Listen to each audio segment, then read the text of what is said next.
Je me suis rendu à une avant-première du film Délocalisé en salle le 12 mars avec la venue de Redouane et Ali Bougueraba. Et alors que je recevais justement Ali quelques jours plus tard pour une interview, j'ai décidé de lui lancer un petit défi. J'aurais pas une question, mais plutôt un petit défi pour toi, Ali. Lors de l'interview, tu devras placer lors de l'une des réponses de l'interview Cholet et Nonobstant. C'est facile. Reste sur peut-être Cholet, Nonobstant. 3000 € le kilo? Tu appelles tout de suite et tu dis oui. Fumer, c'est nul. Ça fait tousser. C'est toi qui fais la loi maintenant. Je fais pas la loi, moi, non. Moi, je suis dans la diplomatie, moi. C'était votre sœur. Merci la gueuse. Tu es un laidron mais tu es bien bonne. T'as pas vu ton pif, hein? Quand tu te mouches, t'as pas l'impression de serrer la main à pote? Écoutez, vous montrez l'homme que vous voulez sur les photos, et moi je dirais que je le reconnais, et comme ça c'est réglé. Et je ferai la même chose au tribunal s'il le faut. Ça va très mal. Sa femme l'a quitté en plus. C'est un homme brisé, le cœur, les reins, tout. Bien dormi? Comme un bébé. Et vous? Comme un homme. Nous vous octroyons 45 secondes d'avance. Sans blague. Et vous croyez que j'appelle pour commander une pizza? Is it okay with you? Vive le cinéma!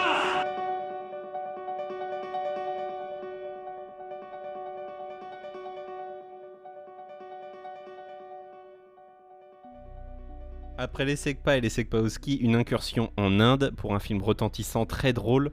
L'Instant Pur Cinéma reçoit aujourd'hui le co-réalisateur du film Délocalisé, Ali Bougueraba. Hello, comment ça va? Ça va très très bien, et toi? Ça va super, merci de m'accorder de ton temps. Bah écoute, déjà merci d'avoir vu le film et de nous avoir fait une belle critique, sincère. Et donc moi je suis tout oui, j'attends tes questions avec impatience. Merveilleux. Et avant toute chose, tu dois, me semble-t-il, être au courant qu'un message t'est destiné. Oui, attends, je veux regarder. Quelqu'un que tu connais a voulu te laisser un message, tu le découvriras à la fin de cet entretien, ne le lance pas tout de suite. Allez, super. Et bien justement, comment elle germe l'idée de délocaliser? Moi, délocaliser, à la base, c'est pas mon idée, c'est l'idée de mon frère Redouane qui a été accosté par deux scénaristes, Cédric et Germain, qui viennent le voir à la fin d'un spectacle de stand-up et qui lui proposent d'écrire un film ensemble. Ils ont toujours voulu le voir dans un premier rôle. Jusqu'à présent, il avait vu que dans des petits rôles. Ils lui ont dit, écoute, si tu veux un premier rôle, faut l'écrire toi-même. Et ils ont commencé à écrire ce truc-là. Il y en avait un des deux scénaristes, le père, son usine de matelas a été délocalisée. Donc, c'est le point de départ de l'histoire.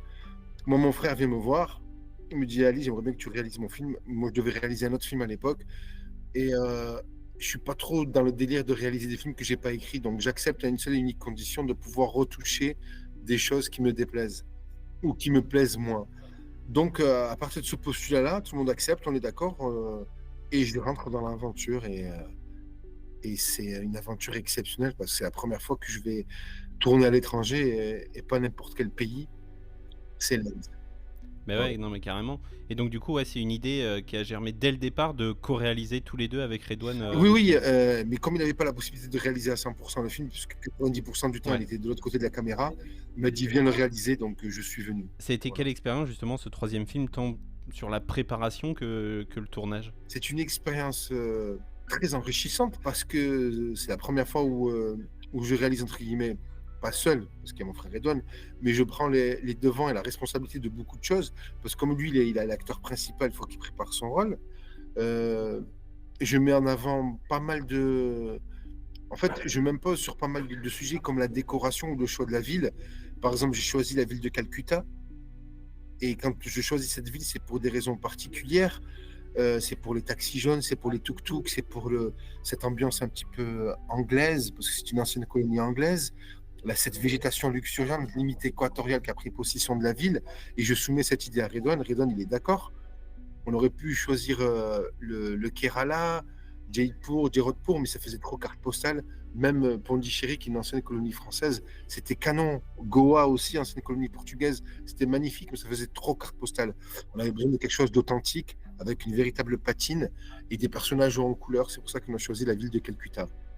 Ouais, c'est ça, où en plus de ça, tu puisses mettre l'usine vraiment au cœur de la ville, quoi, parce que l'usine fait vraiment très, très bidonville, quoi, quand on est à l'intérieur de l'usine. On a trouvé une usine avec des machines qui dataient du siècle dernier, de 1810, des machines. C'est dingue. Qui étaient encore en fonction. C'est inimaginable. C'est-à-dire que même si on voulait le créer dans un film, on n'aurait même pas songé à ça, parce qu'on se dit, mais c'est pas possible. Alors que la réalité dépasse la fiction. Et justement, c'était une condition sine qua non d'aller tourner en Inde, ou si vous aviez pas pu ou eu l'occasion, vous auriez, je sais pas, été dans un autre pays, ou alors vous auriez complètement laissé le projet. On n'aurait jamais eu cette touch-là. À moins de tourner en Chine, de trouver des endroits vintage comme ça. Non, l'Inde, je pense que pour ce projet-là, c'était le meilleur endroit possible. Vraiment. Même pour les comédiens indiens, c'est des pépites. Ah ouais, non mais complètement. Et la scène est hilarante des sosies. Oui. Cette scène, elle est complètement dingue. Pour ceux qui n'ont pas vu le film, on n'en dit pas trop. Pour ceux qui l'ont vu, bien sûr, vous avez la référence, mais cette scène, elle est complètement folle. Elle est, c'est pas compliqué. Hein, toute la salle était quasiment en pleurs de rire, quoi. C'était trop bien. Ouais, elle marche super bien. Et on est très, très content de cette scène-là. Et déjà, à l'écrit, elle marchait très très bien. Après, c'est la scène des sosies, c'est qu'il fallait trouver ces sosies, les sosies de personnes, de célébrités. Il fallait les trouver en Inde, et c'est le casting qu'on a fait avec les directeurs de casting sur place. On fait un boulot admirable. Ce qui est génial dans le film, c'est que on voyage, quoi. Mine de rien, on est dans une comédie, mais une comédie qui va nous faire voyager autre part dans des pays qu'on connaît pas forcément. Enfin, le cinéma indien, c'est pas un cinéma qui est très encore importé en France. Il y a eu il y a quelques années RRR, un film qui est passé aux Oscars, mais moi j'ai jamais vu passer dans les cinémas proches de chez moi. Et des films indiens, c'est très rare d'en voir, donc c'est bien que le cinéma français aille jusqu'en Inde pour nous apporter cette richesse tant visuelle que par le casting, quoi. Je suis tout à fait d'accord. Et après, j'allais dire, l'inverse est vrai aussi. En Inde, ils connaissent pas trop le cinéma français, à part certains érudits et certains spécialistes ou fanatiques de cinéma, des aficionados. Mais le reste de la population, pas trop, parce qu'ils ont un cinéma tellement riche. C'est la première industrie cinématographique au monde. Ils n'ont pas besoin de nous. Et ils n'ont même pas besoin des Américains, en plus. C'est clair. Complètement. Ils s'en sortent très très bien tout seuls. Hein. Et en termes de timeline, il se passe combien de temps, justement, des prémices de ton film jusqu'à sa sortie? En fait, quand ils ont commencé à écrire, ils ont mis 2 ans pour avoir un scénario, j'allais dire, final. Et après, une fois qu'il y a eu le scénario, entre la signature et la livraison du film, il y a eu 2 ans. Donc, ça fait... L'aventure, en gros, elle a duré 4 ans. Mais moi, quand je suis rentré dans la boucle, j'ai mis 1 an et demi à peu près. Place maintenant à l'instant réminiscence. Le roi répudie la reine, la vieille épouse le perroquet, César devient roi. Je l'épouse et me voilà reine.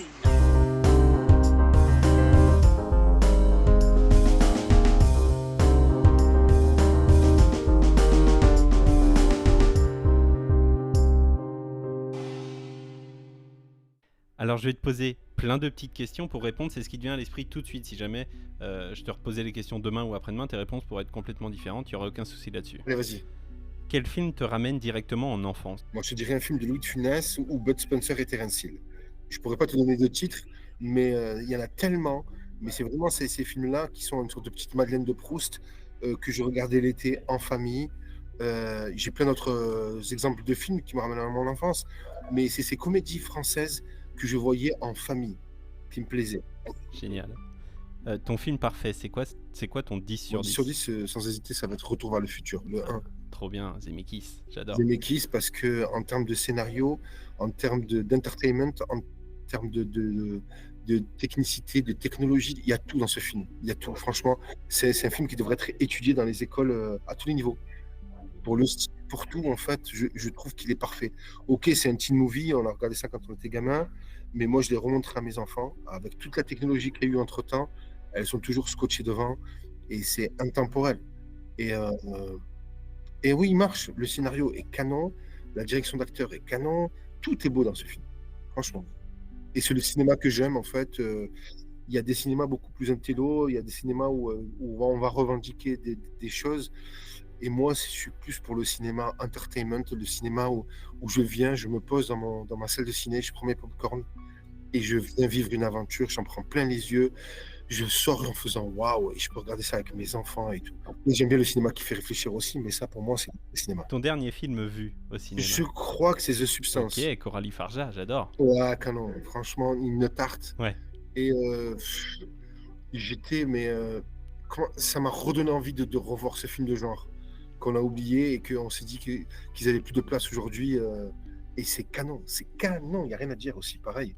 Très très belle surprise. Carrément, en plus de ça, avec le retour des effets spéciaux sur plateau, quoi. Des effets spéciaux anciens. D'avoir du vrai, quoi, du vrai, et de pas passer par la post-prod. Du vrai, une vraie bête, une vraie...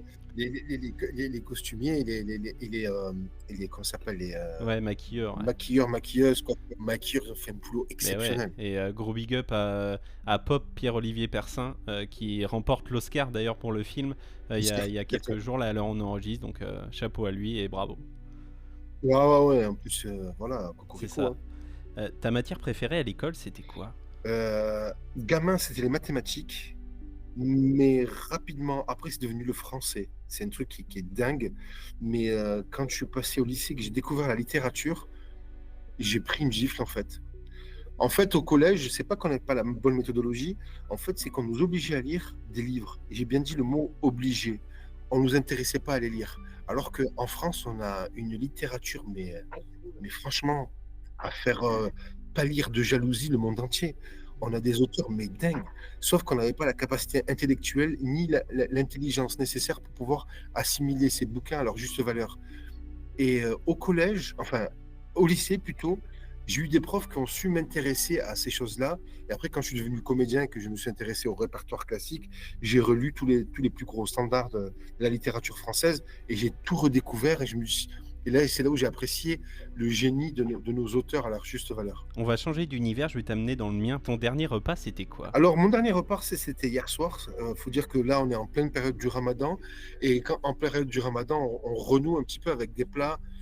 C'est comme je dirais la dinde pour Noël ou le saumon ou le foie gras.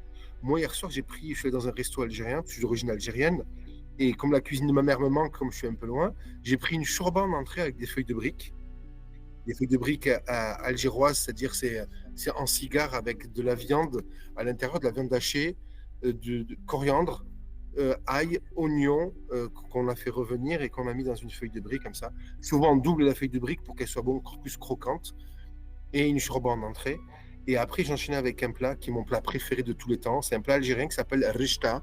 Rechta, ce sont des fines pâtes algériennes qui ressemblent un petit peu à de la choucroute, tu vois. C'est des fines pâtes blanches avec une sorte de sauce. C'est plus un bouillon de légumes, un bouillon de volaille avec des pois chiches, navets, et certains rajoutent des pommes de terre ou de l'œuf. Ok, voilà. Merveilleux. Je connais pas du tout et ça me donne.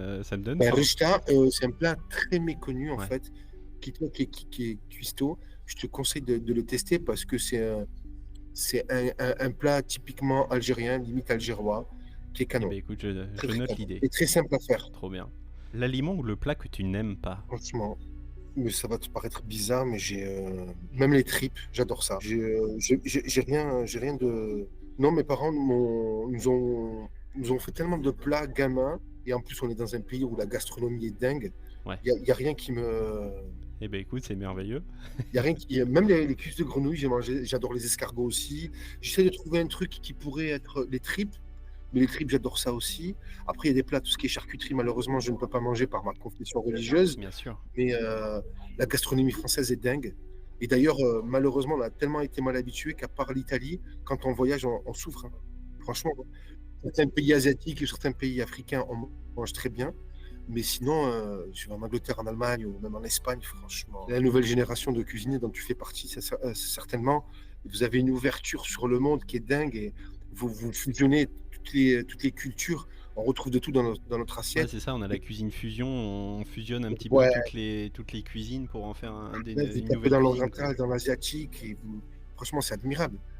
Entre Top Chef, les premières générations et aujourd'hui, je me dis, y a un monde. Mec, tu rentres pas dans le game si tu n'es pas une première étoile. Hein. Plutôt thé, café ou chocolat? Alors, c'est difficile parce que j'adore le café. Mais je vais mettre le thé. Parce que le thé, c'est... voilà, je dois avoir une 50aine de variétés à la maison. Et quand je dis 50, c'est pas mytho. J'aime le thé fumé, je sais pas si tu connais. Il y a des thés fumés, j'ai 3-4 variétés de thé fumé. Thé vert, j'aime bien les thés verts japonais. Après, tu as les thés comme le Genmaicha ou le thé au ressoufflé, tout ça. Là, il y a des trucs qui me plaisent énormément. Le rooibos, tu as des rooibos vanille, tu as une variété de rooibos qui sont... C'est un thé qui vient d'Afrique du Sud. Il y a les thés turcs aussi, thé thaïlandais. J'aime beaucoup le thé, en fait. Je me suis rendu compte qu'il y avait des saveurs de dingue Et après, il y a des compositions. Par exemple, il y a le thé du Louvre, il y a le thé côté cour, côté jardin. Il y a des trucs comme ça où il y a des thés que tu fais infuser à froid aussi, qui sont très très bons. Non, c'est tellement riche en fait que tu peux, tu es cuisinier, tu peux agrémenter ça avec certains plats. Et comme je suis gourmand, des fois, j'essaie de réduire le sucre. J'ai trouvé qu'il y avait des thés qui étaient naturellement sucrés ou avec une saveur particulière. Pas besoin de rajouter du sucre et ça, tu peux boire ça tout le temps. J'allais te poser la toute dernière question, mais figure-toi que tu y as répondu dans une de tes réponses. C'était l'iconique question. Celle-là, moi, je suis à la 3e saison du podcast et cette question, elle est iconique. C'est la seule qui reste année après année. C'est ton plat préféré, mais tu y as répondu, donc c'est merveilleux. Ah, mon plat préféré, mais c'était celui-là. Je le redis, c'est la rechta. Et franchement, si tu as l'occasion, je sais pas si je repasserai par Cholet. Bien joué. Mais si je repasse, écoute, mec. Eh bien, écoute, avec grand plaisir. Eh bien, écoute, Ali, il est temps. Tu vas donc pouvoir lancer le message et découvrir qui a souhaité te le laisser. Alors, je lance le message. Je vais aller droit au but. Déjà, Ali, moi, j'ai de l'affection, de l'amitié. Je pourrais presque aller plus loin, mais non. Hein, je vais me retenir, ça va le mettre mal à l'aise. Ali, pour moi, il est indissociable d'Hakim parce que je les ai rencontrés tous les deux en même temps et que je les aime tous les deux autant. Ces deux frères, pour moi, qui sont touchants, complémentaires, bourrés d'énergie, de talent, qui ont un humour que j'adore. Je ne peux pas oublier le premier jour où je les ai rencontrés, donc au casting, qui pour moi était un moment magique. Hein, ça paraît un peu excessif ce que je dis, mais c'est la vérité. Ça arrivait à un moment de ma vie et ça arrivait au bon moment. Et quand je les ai rencontrés, il y a eu une magie en ce qui me concerne. J'avais l'impression, je crois que je l'ai déjà dit à Hakim et pas à Ali, donc ça tombe bien. J'avais l'impression de les connaître depuis toujours, comme s'ils faisaient partie un peu de ma famille. Et donc, il y avait comme une évidence en ce qui me concerne, en tout cas. Pour moi, Ali, c'est le perfectionniste, il sait parler aux acteurs. Je dis ça parce que j'ai tourné avec beaucoup de réalisateurs et la plupart, ils ne savent pas parler aux acteurs. Hein, donc, c'est triste, mais c'est comme ça. Ali, il sait parler aux acteurs parce qu'il est acteur. Je trouve qu'on a un univers commun. Voilà, on est de la même génération avec Ali. Donc, je ne sais pas, ça a tout de suite matché pour moi. Enfin, je kiffe vraiment leur humour, quoi. Je sais pas, c'est pas une posture. Et je suis impressionné aussi par la famille Bougueraba. Pas que par Redouane, je trouve que leur parcours c'est hallucinant, quoi. Je suis admiratif. Pourtant, je suis pas du genre à être admiratif des comédiens, des réalisateurs. C'est pas mon genre. Mais là, je dois avouer que voilà, je suis admiratif de leur parcours. Ali, moi, ça tient toujours. Hein, si tu veux m'embaucher pour jouer Woody, il saura de quoi je parle. Je suis évidemment, même pour un court métrage, même pour ce que tu veux. Même une pièce de théâtre, tiens, avec grand plaisir. Voilà, donc je t'embrasse et je suis super content que tu décolles comme ça. Bravo pour tout et je t'embrasse. J'embrasse toute ta famille qui est aussi adorable. Voilà. Nickel. C'était un message de Nicolas Sartou. C'est un gars qu'on avait, avec mon frère Hakim, qu'on avait auditionné pour le rôle du directeur dans Secpa 1 et Secpa 2. Et c'est un gars avec qui on a vraiment déliré, qui me suivait dans mes délires, dans mon humour, dans tout ce que je proposais, il était là. C'est un super comédien, vraiment. Et pour la petite histoire, pour moi, il ressemble à Woody. Woody dans Toy Story, c'est le même. Et je lui dis, je te jure, un jour, il faut que je fasse Woody en cow-boy, ou même si je fais un film western, il faut que tu arrives habillé en Woody parce que c'est le même. C'est un truc de fou. Il ressemble à Woody, il a le même style, la même coiffure, la même tête, et c'est Woody le cowboy, ce mec. Voilà, Nicolas que j'avais contacté et qui a tout de suite accepté de te laisser ce petit message et on ne l'arrêtait plus. C'est-à-dire que je l'ai lancé sur la question et on ne pouvait plus l'arrêter. Il était lancé et j'avais, je crois, 5 minutes de message, donc j'ai été obligé d'en couper un petit peu pour le raccourcir. Mais voilà, l'essentiel du message est là. Ouais, ça fait plaisir. C'est adorable parce que c'est des gens, en fait... quand vous les avez avec vous, vous pouvez partir en guerre. C'est des mecs qui sont là, qui se donnent à fond pour votre film et c'est magnifique d'avoir des gens aussi impliqués, aussi professionnels que ça. Eh bien écoute, c'est merveilleux. Ali, l'interview va toucher à sa fin. Nonobstant les difficultés qui s'ajoutent à nous, je dois dire que c'est avec grand plaisir que je reviendrai dans votre émission, monsieur. Je te tu. En tout cas, merci. C'était très agréable et bravo pour ce que tu fais. Et j'espère un jour goûter un de tes plats. Eh bien écoute, avec grand plaisir, merci infiniment de t'être prêté au jeu. Bien joué à toi, bravo et merci d'y avoir repensé. Bonne continuation et puis je l'espère à très bientôt. Avec plaisir. Et y a quelqu'un? Non, y a personne. Ah bon? Je vous l'avais dit que vous me le paieriez. Payeriez. Je vous l'avais dit. Désarmez-les et récupérez Nico. C'est pas moi. C'est qui alors? J'ai vu, je sais qui c'est, mais je dirai rien. Vous savez découper une sole, un loup, un turbo? J'ai des notions mécaniques. Bon, tout le monde règle sa montre. Mission, quelle heure est-elle? 14h12. Midi 5, parfait. Arrivée d'air chaud.